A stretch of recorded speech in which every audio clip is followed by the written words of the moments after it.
Fasting's another hot topic at the moment. Many people are sending emails and inquiring about how to fast and should they fast, and you see lots of fasts being promoted and sponsored across social media. I'm a huge fan of fasting, but I suppose you could say there's the ugly, the bad and the good of fasting. The ugly is there are people some of us just overeat. We keep picking out too much processed foods, abusing our body with the wrong foods, alcohol, and then it gets to a point where you sicken yourself and you've got all sorts of symptoms from headaches and your joints hurt, and now you've got constipation and diarrhea and you feel crap about yourself. So here's a fantastic answer: I'll just stop eating in some form. I'll fast, and that'll put the brakes to these bad dietary lifestyle behaviours. The problem with that, I find, is it's great to rest your body and to make a change when you've been doing more of the wrong things and suffering. So a fast, of course, fast would mean stop that. However, what kind of fast should you do? And if you're going to do a fast, the point I just said is you're changing your behaviours. So if you change it for 1 day, 2 days, 5 days, 10 days, of course you can fast in different forms for longer. But the point would be you want to change to a better place. So if you go from eating bad food, let's just keep it to bad food, and let's say you can do what's called a water fast, where you're principally just consuming water throughout the day. Pretty extreme, very obviously on the hardcore side. And how long would you do that for? And then what do you do when you finish? Do you water fast for 1, 2, 3, 4 days? You can Google that. That's a thing. There are people who recommend 4-day water fasts. So what do you do when you're finished? Do you go on a more plant-based diet? Do you just go back to your old diet?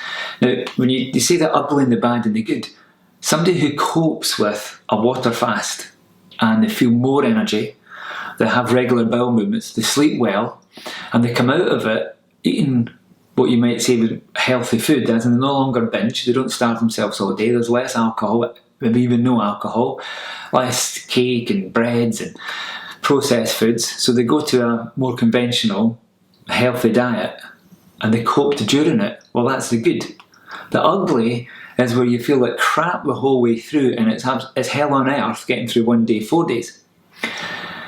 Now, one of the points kind of biologically to fasting is to rest your digestive system to allow the other energy systems in your body, your metabolism, right, to work more effectively.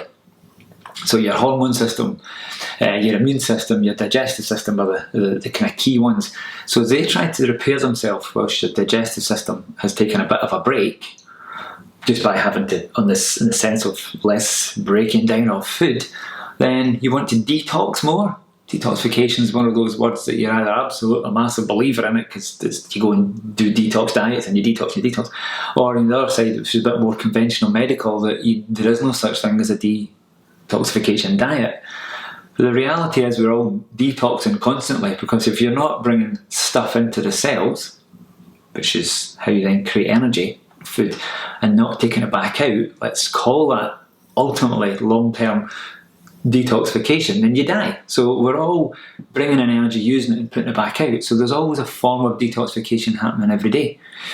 If you have overloaded your system by poor diet and then gone on to whether it's a water fast, let's go with that for a moment, which is quite extreme, then you're hoping your body copes with upregulating its ability to detox, to get all the rubbish out your body, and then you feel better. When you don't feel so good, then you're struggling to get rid of those toxins or metabolic waste, just how your body gets gummed up with what it has to do on a daily basis, processing life, what you breathe, what you drink and what you eat, what comes in contact with your skin.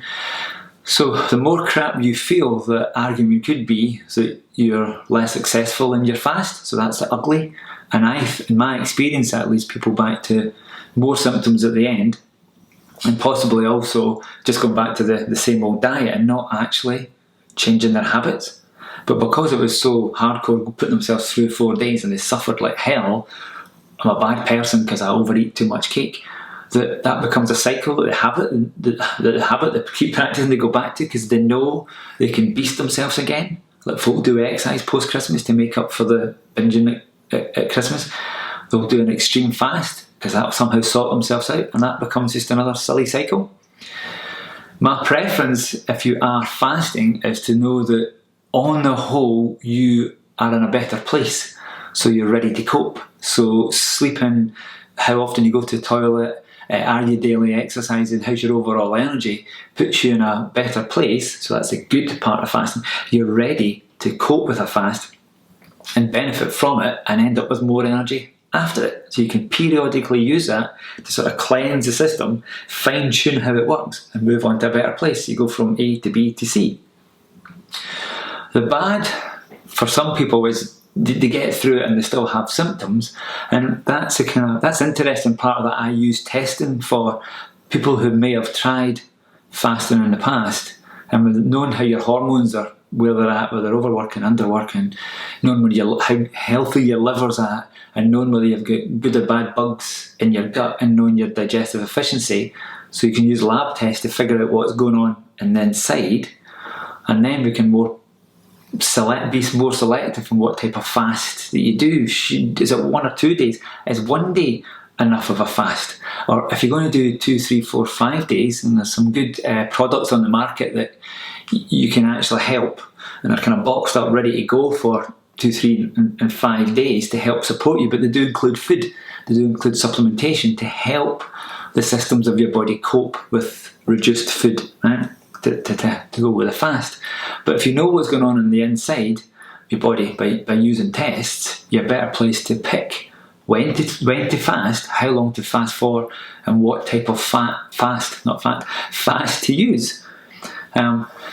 Otherwise, fasting is just another mistake, is another way of abusing your body that might well be like, I'm going to eat nothing but meat, or I'm going to go vegan and eat nothing but plants, or I'm going to train twice a day, or nuke myself with probiotics or whatever. So sometimes fasting is just used as another way to beat ourselves up and kind of miss the point to what overall all health is.